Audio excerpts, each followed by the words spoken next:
Hello everyone, welcome back to my channel English language simplified.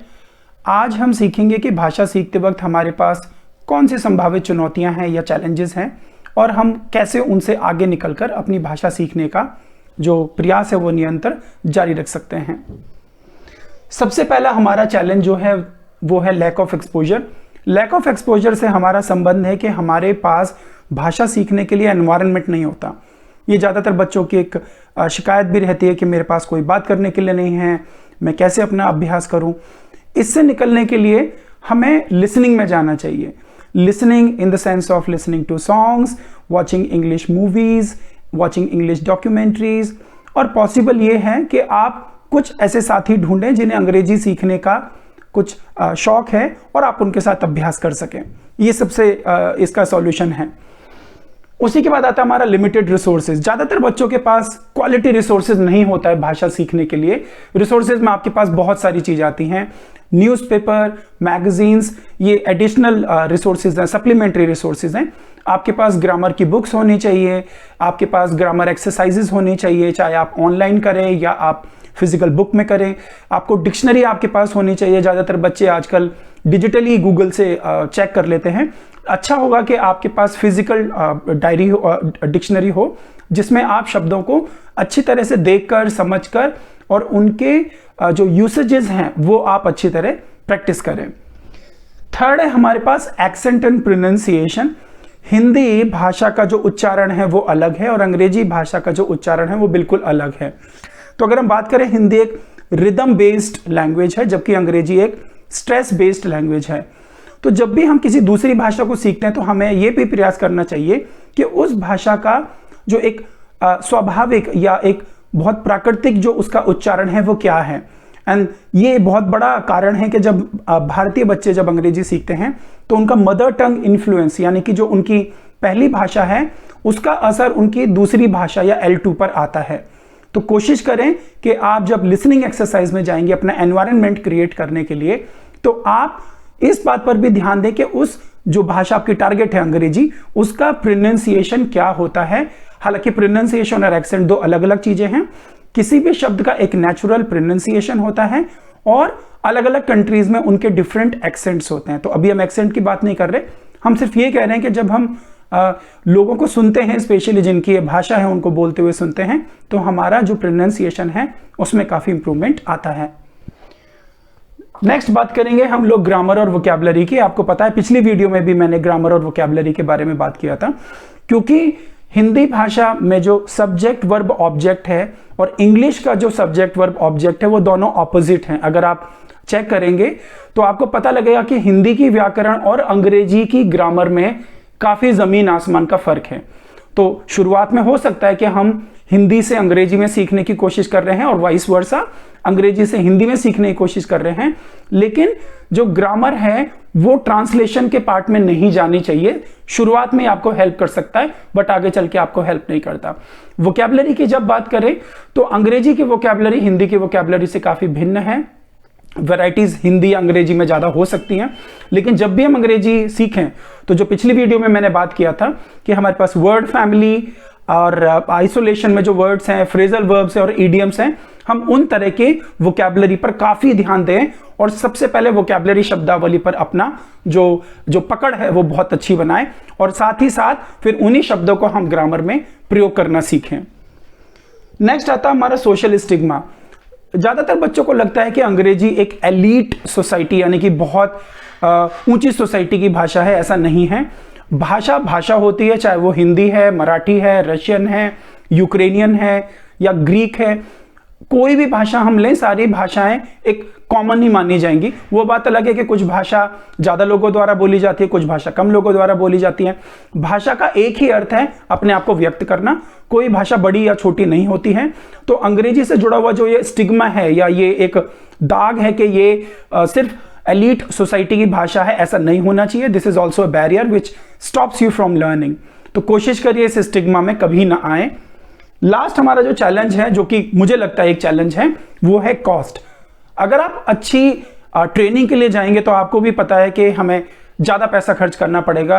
आपके आसपास भी कुछ अच्छे कोचिंग्स होंगे जहां पर काफ़ी ज़्यादा पैसे खर्च करके आपको कोचिंग में एडमिशन मिलेगा या कोर्सेज करने में आपको ज़्यादा खर्चा करना पड़ेगा, ये आपका पर्सनल डिसीजन है। बट ये एक बैरियर है, एक चुनौती है जहाँ पर हमें ये फील होता है कि अच्छी पढ़ाई जो है वो महंगे पैसों से ही आती है।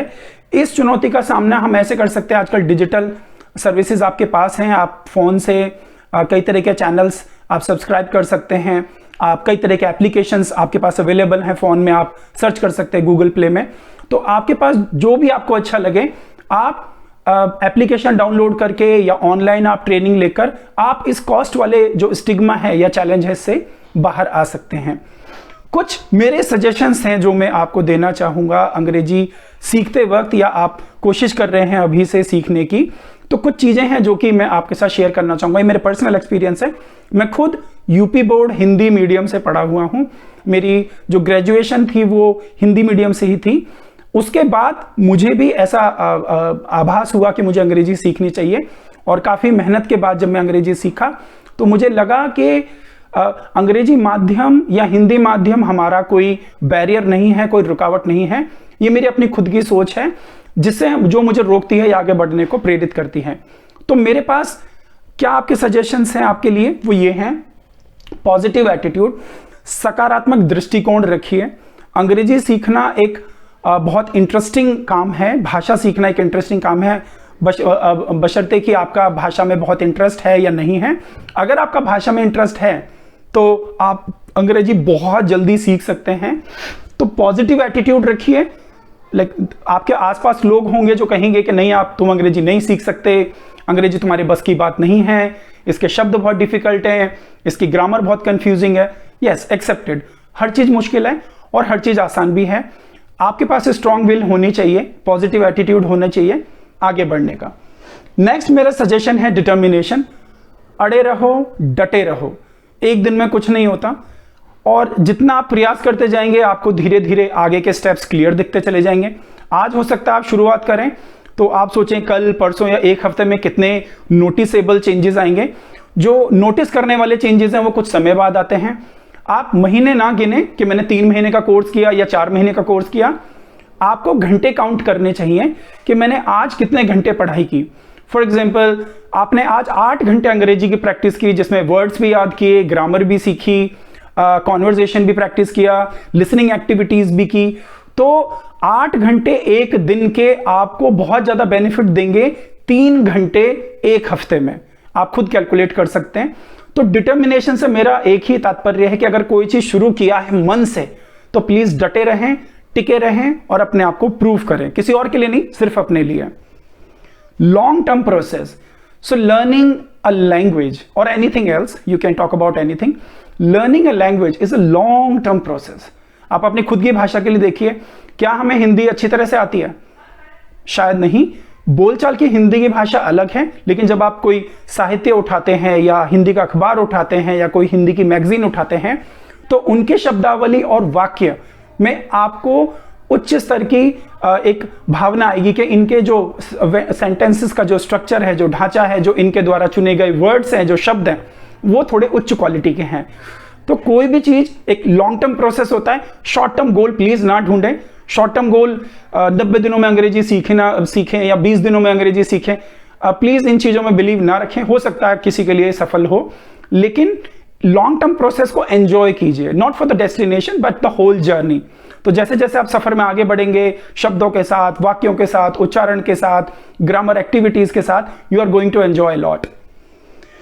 लैंग्वेज लर्निंग एप्लीकेशन, पहले भी बोला था, आज आपके पास सब कुछ अवेलेबल है।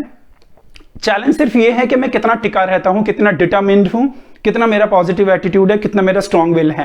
एप्लीकेशंस आपके पास हैं, यूट्यूब चैनल्स आपके पास हैं, nobody can stop you. The only thing is that you have to keep on going on your path to achieve the goals. Last है मेरा suggestion and it is a request as well, practice practice practice. So किसी चीज का introduction, any topic, you can talk about tenses, modals, active passive, direct indirect, conversation and many other things. अगर आप किसी भी topic का एक introduction लेते हैं, so introduction is just a मियर knowledge, एक सिर्फ आपके लिए वो एक तरह का परिचय है कि हम इस टॉपिक को ऐसे ऐसे यूज करते हैं। But introduction does not mean that you become perfect on that topic on a single day. तो अगर कोई टॉपिक मैंने आज सिर्फ पढ़ा है, समझा है, तो उसको एक सही तरह से यूज करने में, एडवांस्ड तरीके से या कॉन्फिडेंटली यूज करने में थोड़ा समय लगता है। तो introduction and using something very confidently, उसके बीच में जो गैप है, जो ब्रिज है, that is your practice. So I believe that you all have understood the problems that we have while learning the language and the possible solutions. हालांकि इसके अलावा भी और भी problems और solutions हो सकते हैं, but these are few that I wanted to just share with you. Thank you very much. Stay with us.